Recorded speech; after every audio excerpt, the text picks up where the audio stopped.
জীবন বাংলাদেশ আমার বাংলাদেশ, প্রথম বাংলাদেশ আমার শেষ বাংলাদেশ, জীবন বাংলাদেশ আমার বাংলাদেশ, বাংলাদেশ বাংলাদেশ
হায় খোদা, আমি আজ ঋষিতে কি স্বপ্ন দেখেছি। কে যেন আকাশ তার খুলে আমায় ডেকে বলছে, তুমি শীঘ্র এই স্বর্গধামে চলে এসো। আমার মনে হচ্ছে মৃত্যু অতি নিকটবর্তী। আমি আমি এখন কি করব? আমার একমাত্র অবশ পুত্র শিশু কামাল আর এই রূপনগরের সিংহাসন আমি আমি কার হাতে অর্পণ করে যাব? কোথায় কোথায় প্রহরী? আদেশ করুন জাহাপনা। যাও প্রহরী, উজির উমর খা, বেগম হুসনা বানো, শিশু কামালকে দরবারে পাঠিয়ে দাও। আপনার আদেশ আমার চিরদার্য জাহাপনা।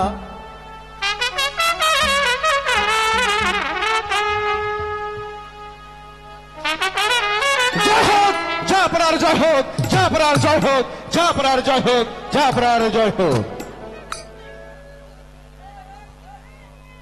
আমায় কিসের জন্য স্মরণ করেছেন জাফরা? উজির সাহেব,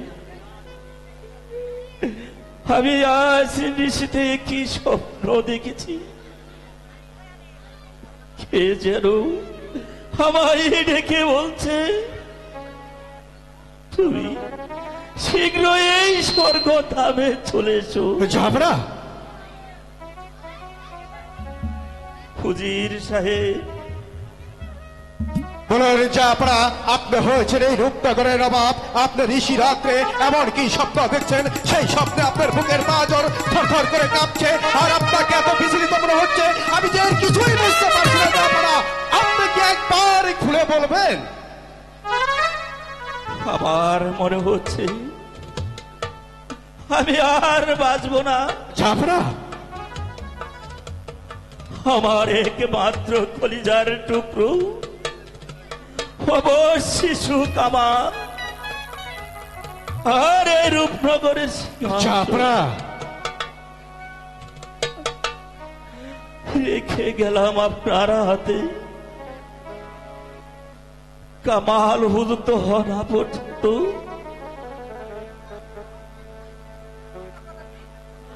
আমার এই রূপনগরের হিন্দু মুসলমান গরিব দুঃখী প্রজাদেরকে আপনার পুত্র সমতুল্য চিহ্ন করবে, আর তাতে সুখী হবেন আপনারা, সুখী। আর তাদের দুঃখী হবেন আপনারা, সুখী। জাফরা, আপনি হয়েছেন এই রূপনগরের নবাব, আর আমি হয়েছি আপনার বান্দার বান্দা, গোলামের গোলাম। উজরে আলা উমর খা, আপনার প্রতিটি কথার দায়িত্ব, আপনার এই রূপনগর রাজ্যের প্রতিটি প্রজা দুঃখী মানুষ আমি সুখে শান্তিতে রাখার জন্য চেষ্টা করব। জাফরা, যাবো না। এ কি বলছে? আমি তো আর সহ্য করতে পারছি না। এই অল্প বয়সে আপনি আমাকে একা রেখে পরপারে চলে যাবেন। না, যাবো না। আপনাকে ছেড়ে আমি কিছুতেই বাঁচতে পারবো না। বেগম না, এই দুনিয়া থেকে সবাইকে একদিন চিরবিদায়ী নিয়ে চলে যেতে হবে। আমি যে ভাবতে পারি নাই বেগম, এই অল্প বয়সে সকালে মৃত্যু আমায় হাত ছাড়িয়ে জাফরা,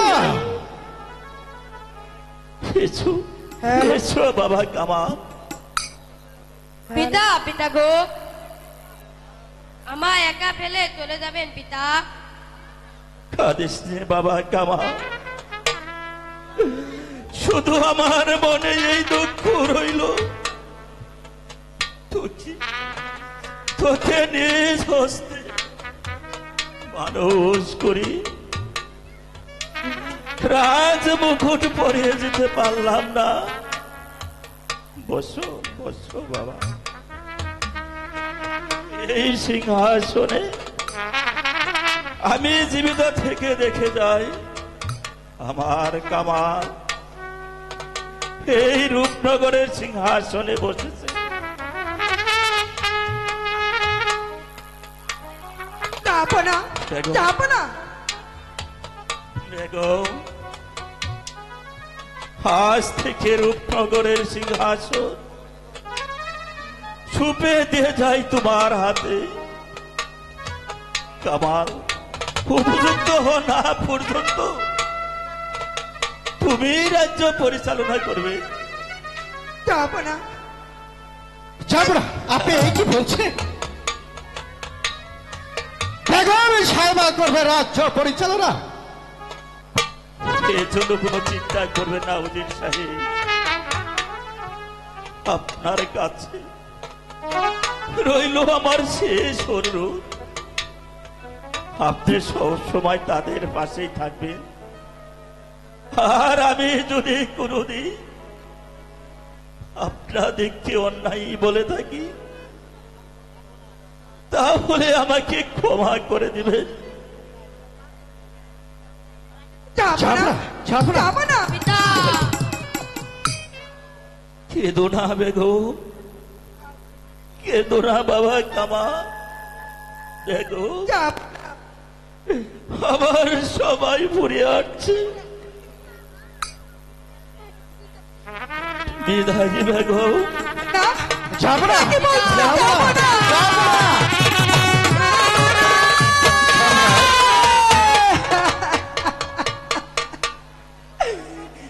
যাবো না। কাঁদিস নে বাবা কামাল, কাঁদলে আর কি হবে? তোমার পিতা আর ফিরে আসবে না কামাল। মা মাগো, সত্যি পিতা আমাকে ফেলে চলে গেছে, আর পিতাকে আমি ফিরে পাবো না। না বাবা, সে আর কোনোদিন ফিরে আসবে না। এসো বাবা, তুমি আমার কোলে এসো। মা মাগো, আমি কার কোলে যাব, কাকে পিতা বলে ডাকবো? বলো মা, বলো। কেঁদো না কামাল, কাঁদবেন না বেগম সাহেবা। যা হবার যে তা হয়ে গেছে, এবারে চলো যা পড়া কিনি আমরা সম্পূর্ণভাবে তাকে দাফন করার চেষ্টা করি। তাই করুন। তাই চলুন বেগম সাহেবা, তাই চলুন। চলো বাবা।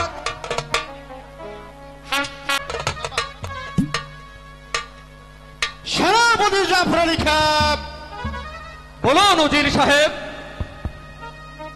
নবাবের মৃত্যুর পর হতে এই রূপনগরের রাজ্যটা বেগম সাহেবা করছে পরিচালনা।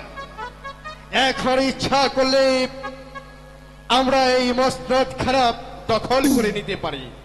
কি বলো জাফর আলী খান? উজির সাহেব, সুযোগ মানুষের জীবনে, এই সুযোগ আমরা খেলায় হারাতে পারি না। বলুন কিভাবে দখল করা যায়?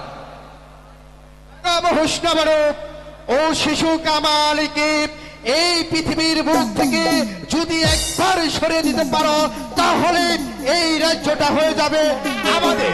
আমি হবে রাজ্যের নবাব আর তুমি হবে আমার প্রধান উজির। বেগম শাহজাদাকে এভাবে হত্যা কর,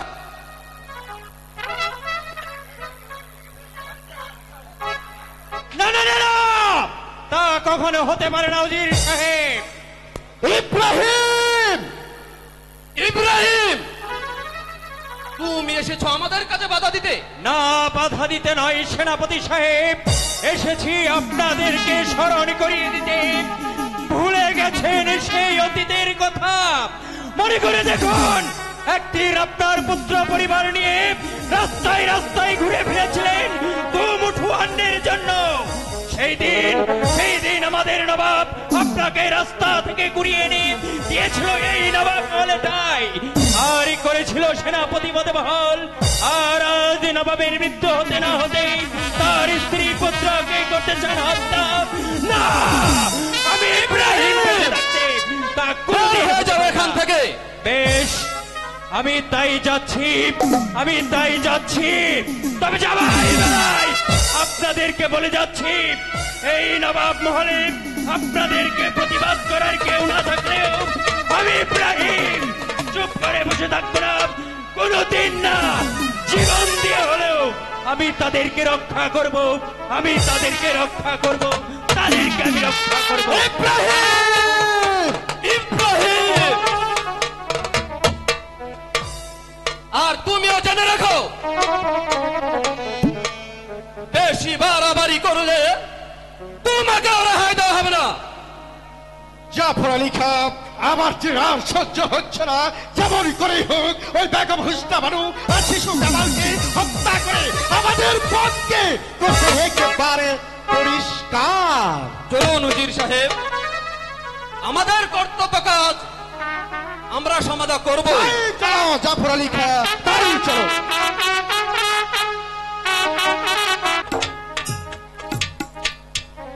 হায় খোদা, এই কি লিখেছিল আমার কপালে?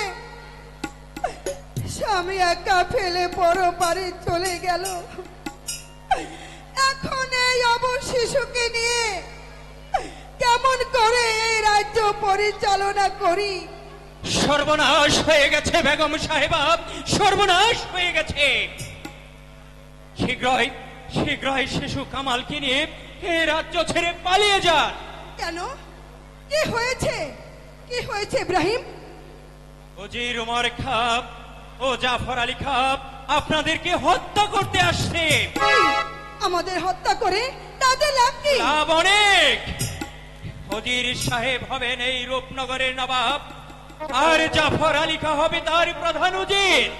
শীঘ্রই চলুন বেগম সাহেবা, দেরি করলে হয়তো ওরা এসে পড়বে। ইব্রাহিম, আমি ওই শত্রুর ভয়ে স্বামীর গচ্ছিত সিংহাসন ছেড়ে এই রাজ্য ছেড়ে আমি কিছুতেই পালিয়ে যেতে পারবো না। মরতে হয় আমি এখানেই মরবো। বেশ, আপনি কি তাহলে যাবেন না? না ইব্রাহিম, না, না। আমি কোথাও যাব না। আপনি নিয়ে গেলে চুপ করে থাকবো না। আমি আমার জীবন দিয়ে হলো আমি ইব্রাহিমকে বাঁচাবো, কারণ একদিন রুখে দাঁড়াতে হবে আমাদেরকে। ওই জালিম শয়তানের বিরুদ্ধে ভেঙে দিতে হবে ওদের বিশ্বাস। এসো ভাই কামাল, আমি মরতে দিতে পারি না। আসি বেগম সাহেবা, আমাকে বাধা দিবেন না। আমার কামালকে তুমি নিয়ে যেও না। ইব্রাহিম, তুমি কি করছো? আমার বুক খালি করে আমার কামালকে তুমি নিয়ে যেও না। বেগম সাহেবা, আমি যে আপনার কোনো কথাই শুনবো না। বিদায় বেগম সাহেবা, বিদায়।